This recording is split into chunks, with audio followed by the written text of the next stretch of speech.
ದಳಪತಿಗೆ ಶುರುವಾಗಿದೆ ಢವ ಢವ. ಎಚ್ಡಿಕೆಗೆ ಸಂಕಷ್ಟಕ್ಕೆ ಸಿಲುಕಿಸಿದ 2007ರ ಹಳೇ ಗಣಿಗಾರಿಕೆಯ ಕೇಸ್. ಗಣಿಗಾರಿಕೆಗೆ ಅವಕಾಶವನ್ನ ಮಾಡಿಕೊಟ್ರು ಅನ್ನುವಂತಹ ಕಾರಣಕ್ಕೆ ಅವ್ರಿಗೂ ಕೂಡ ಪ್ರಾಸಿಕ್ಯೂಷನ್ಗೆ ಕೊಡಿ ಅಂತ ಹೇಳಿ ಪ್ರತಿಭಟನೆ ಮಾಡ್ತೀವಿ ಅಂತ ಮುಂದೆ ಆಗ್ತಾ ಇದ್ರು ಕಾಂಗ್ರೆಸ್ನವರು. ಈಗ ಎಚ್ಡಿಕೆಗೆ ಸಂಕಷ್ಟಕ್ಕೆ ಸಿಲುಕಿಸಿದೆ 2007ರ ಗಣಿ ಕೇಸ್. ಮರುಜೀವ ಕೊಡೋದಕ್ಕೆ ಮುಂದಾಗಿದ್ದು ವಿಲ ಶುರುವಾಗಿದೆ. ಕುಮಾರಸ್ವಾಮಿಗೆ ಅಕ್ರಮ ಗಣಿಗಾರಿಕೆ ಸಂಕಷ್ಟ ಹೊಡ್ಡತ್ತೆ. ದಳಪತಿಗಳಿಗೆ, ಅದರಲ್ಲೂ ಕುಮಾರಸ್ವಾಮಿಗೆ ದಳಪತಿಗೆ ಸಂಕಷ್ಟ ಶುರು. ಹಿಂದೆ 7 ವರ್ಷಗಳ ಹಿಂದಿನ ಹಳೇ ಕೇಸ್ ಇದೆ.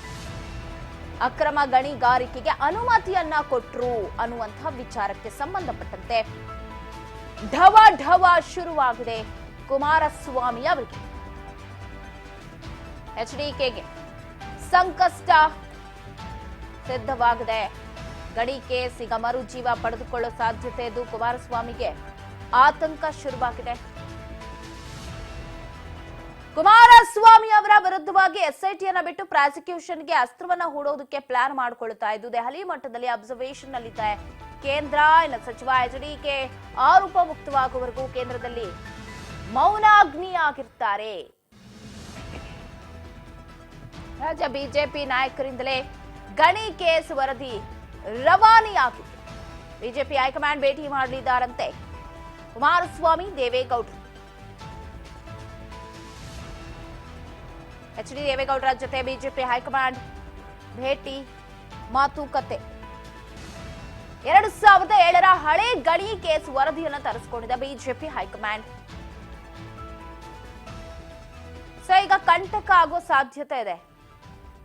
ಸೊ ಆರೋಪ ಮುಕ್ತರಾಗುವವರೆಗೂ ಸ್ವಲ್ಪ ಸೈಲೆಂಟ್ ಆಗಿ ಇರಬೇಕಾಗತ್ತೆ. ಯಾಕಂದ್ರೆ ಕುಮಾರಸ್ವಾಮಿ ವಿರುದ್ಧ ಈಗಾಗಲೇ ರಾಜ್ಯದಲ್ಲಿ ಎಸ್ಐಟಿಯನ್ನ ಬಿಟ್ಟು ಪ್ರಾಸಿಕ್ಯೂಷನ್ ಅಸ್ತ್ರವನ್ನ ಹೂಡಲಾಗ್ತಾ ಇದೆ. ಸರಿ, ದೆಹಲಿ ಮಠದಲ್ಲಿ ಅಬ್ಸರ್ವೇಷನ್ ಅಲ್ಲಿ ಕೇಂದ್ರ ಸಚಿವರಿದ್ದಾರಂತೆ.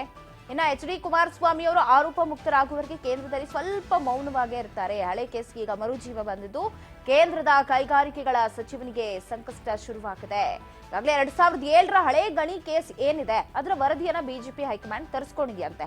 ಅಂದ್ರೆ ಯಾವಾಗ ಇಲ್ಲಿ ಸಿದ್ದರಾಮಯ್ಯನವರು ಅಥವಾ ಕಾಂಗ್ರೆಸ್ನವರು ಹರಿಹಾಯ್ದ್ರೋ, ನೀವು ಕೂಡ ಗಣಿಗಾರಿಕೆಯಲ್ಲಿ ಇದ್ದೀರಾ, ಅಕ್ರಮ ಗಣಿಗಾರಿಕೆಗೆ ನೇರವಾಗಿ ಭಾಗಿಯಾಗಿದ್ದೀರಾ, ಅವಕಾಶ ಮಾಡಿಕೊಟ್ಟಿದ್ದೀರಾ, ನಿಮಗೂ ಕೂಡ ಪ್ರಾಸಿಕ್ಯೂಷನ್ ಕೊಡ್ಲೇಬೇಕು ಅಂತ. ಸೊ ಆ ವಿಚಾರಕ್ಕೆ ಸಂಬಂಧಪಟ್ಟಂತೆ ವರದಿಯನ್ನ ಬಿಜೆಪಿಯ ಹೈಕಮಾಂಡ್ ತರಿಸಿಕೊಂಡಿದ್ದು ರಾಜ್ಯ ಬಿಜೆಪಿ ನಾಯಕರಿಂದಲೇ ಗಣಿ ಕೇಸ್ ವರದಿ ರವಾನೆ ಆಗಿದೆಯಂತೆ. ಸೊ ಇಲ್ಲಿ ಆರ್ ಅಶೋಕ್ ಇರಬಹುದು, ವಿಜಯೇಂದ್ರ ಇರಬಹುದು, ಒಂದಷ್ಟು ನಾಯಕರುಗಳು ಕಳಿಸ್ಕೊಟ್ಟಿದ್ದಾರೆ ಅಂತ. ಸೊ ಬಿಜೆಪಿ ಹೈಕಮಾಂಡ್ ಭೇಟಿಯನ್ನ ಕುಮಾರಸ್ವಾಮಿ ಅವರು, ದೇವೇಗೌಡರು ಮಾಡ್ತಾರಂತೆ. ಸೊ ಇಬ್ಬರ ಜೊತೆ ಹೈಕಮಾಂಡ್ ಸಾಕಷ್ಟು ಚರ್ಚೆಯನ್ನ ಮಾಡತ್ತೆ ಗಣಿ ಕೇಸ್ ವಿಚಾರದಲ್ಲಿ. ಸೊ ವಿವರಣೆಯನ್ನ ಕೊಡಬೇಕಾಗುತ್ತೆ ಕುಮಾರಸ್ವಾಮಿ ಅವರು ಮೋದಿ ಸರ್ಕಾರಕ್ಕೆ.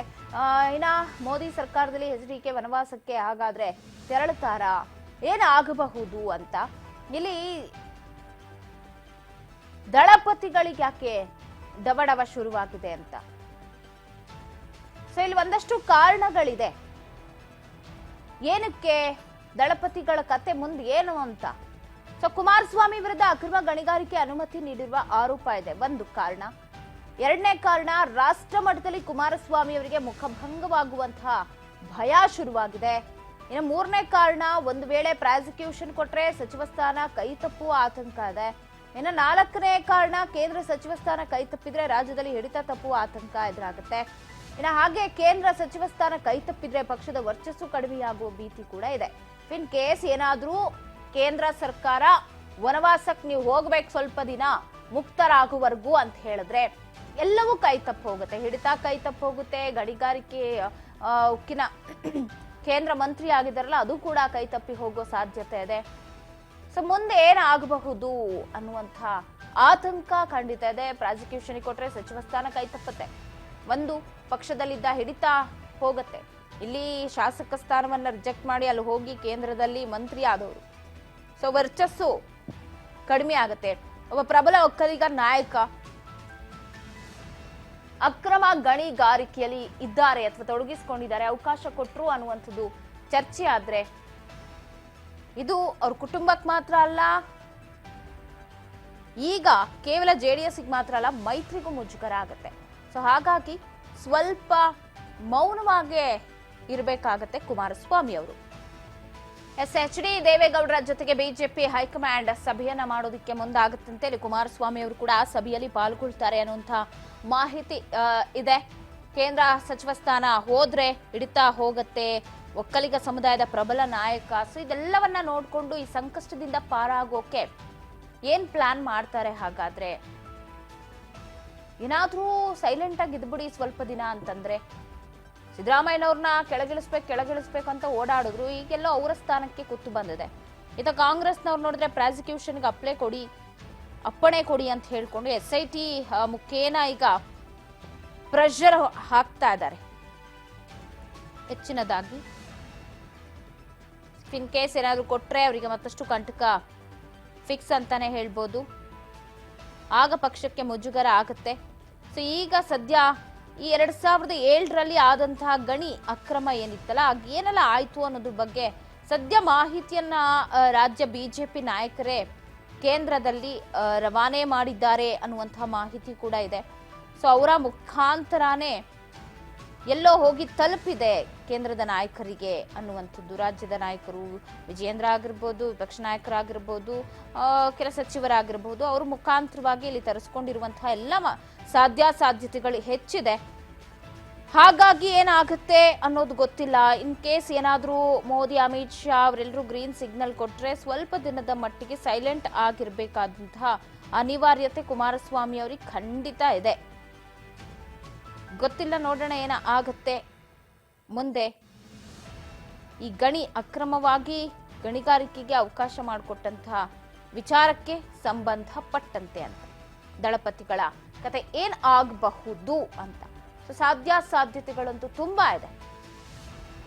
ನೋಡೋಣ ಮುಂದೆ ಆರೋಪ ಮುಕ್ತರಾಗ್ತಾರಾ ಅಥವಾ ಸುಳ್ಳು ಇವರು ಹೇಳದಂಗೆ ದಾಖಲೆಗಳನ್ನೇ ಫೋರ್ಜರಿ ಮಾಡಿದ್ದಾರೆ, ನನ್ನ ರಾಜೀನಾಮೆ ಕೊಡ್ಸ್ಕೊಳ್ಳೋದಕ್ಕೆ ಸಿದ್ದರಾಮಯ್ಯ ಅಲ್ಲ, ಸಿದ್ದರಾಮಯ್ಯ ಅಂತ 10 ಸಿದ್ದರಾಮಯ್ಯನವರು ಬರಬೇಕು, 2 ಗುಂಡಿಗೆ ಇರಬೇಕು ಅಂತ. ಇವ್ರು ನೋಡಿದ್ರೆ ಹಿಟ್ ಅಂಡ್ ರನ್, ಬರೀ ಕುಮಾರಸ್ವಾಮಿ ಅವ್ರದ್ದು ಹಿಟ್ ಅಂಡ್ ರನ್ನು, ಅವ್ರದ್ದೇ ಅಕ್ರಮ ಗಣಿಗಾರಿಕೆ ವಿಚಾರ ಎಲ್ಲವೂ ಇದೆ. ಸೊ ಅದನ್ನೇ ಪ್ರಾಸಿಕ್ಯೂಷನಿಗೆ ಕೊಡ್ಲಿ ಫಸ್ಟ್, ಅವ್ರು ನಮ್ಮ ಬಗ್ಗೆ ಯಾಕೆ ಮಾತನಾಡ್ತಾರೆ ಅಂತ. ಇದೊಂದ್ ಕಡೆ ತಾರಕಕ್ಕೇರ್ತಾ ಎಲ್ಲರ ಬಣ್ಣ ಬಯಲಾಗ್ತಾ ಇದೆ ರಾಜ್ಯದ ಜನರ ಮುಂದೆ. ಇಲ್ಲಿ ಯಾರೂ ಸಾಚಾಗಳು ಅನ್ನೋದೇ ಜನರಿಗೆ ದೊಡ್ಡ ಪ್ರಶ್ನೆ ಆಗಿದೆ ರಾಜಕಾರಣಿಗಳ ವಿಚಾರದಲ್ಲಿ. ನೋಡೋಣ ಈಗ ಕೇಂದ್ರ ಸಚಿವರು ಏನು ನಿರ್ಧಾರವನ್ನ ಕೈಗೊಳ್ತಾರೆ ಅಥವಾ ಹೈಕಮಾಂಡ್ ಏನ್ ನಿರ್ಧಾರ ಕೈಗೊಳ್ಳುತ್ತೆ, ದೇವೇಗೌಡರಿಗೆ ಏನ್ ಹೇಳ್ತಾರೆ, ಇಲ್ಲಿ ವನವಾಸಕ್ಕೆ ಹೋಗ್ತಾರಾ ಅಥವಾ ಏನು ಎತ್ತ ಅಂತ ಕಾದ್ ನೋಡ್ಬೇಕಾಗ್ತದೆ.